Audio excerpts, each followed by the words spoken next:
BNP দুর্নীতিকে প্রাতিষ্ঠানিক রূপ দিয়েছিল বলে মন্তব্য করেছেন পররাষ্ট্রমন্ত্রী ডক্টর হাসান মাহমুদ। দুপুরে জাতীয় প্রেসক্লাবে বাংলাদেশ স্বাধীনতা পরিষদের এক আলোচনা সভায় তিনি এ মন্তব্য করেন।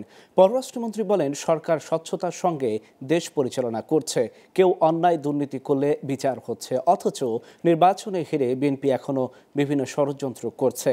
তাদের কোনো ষড়যন্ত্রে কাজ হবে না, দেশ এগিয়ে যাচ্ছে। মির্জা ফখরুলকে উদ্দেশ্য করে পররাষ্ট্রমন্ত্রী বলেন, বিএনপির দুঃশাসনে 5 বার দুর্নীতিতে চ্যাম্পিয়ন ছিল দেশ। তারেক রহমানের বিরুদ্ধে এফবিআই বাংলাদেশ এসে তদন্ত করে গেছে। আরাফাত রহমান কোকোর দুর্নীতির টাকা দেশে ফেরত আনা হয়েছে। তাদের মুখে সরকারের সমালোচনা মানায় না।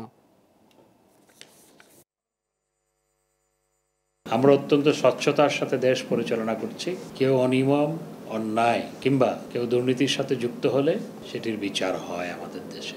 আর আপনারা যখন ক্ষমতায় ছিলেন, হাওয়া ভবন প্রতিষ্ঠা করে আপনারা দুর্নীতি এবং দুঃশাসনকে প্রাতিষ্ঠানিক রূপ দিয়েছিলেন। মির্জা ফখরুল ইসলাম আলমগীর সাহেবের কাছেও আমি একটু তুলে ধরতে চাই, আপনারা যখন ক্ষমতায় ছিলেন, বাংলাদেশ পরপর 5 বার দুর্নীতিতে চ্যাম্পিয়ন।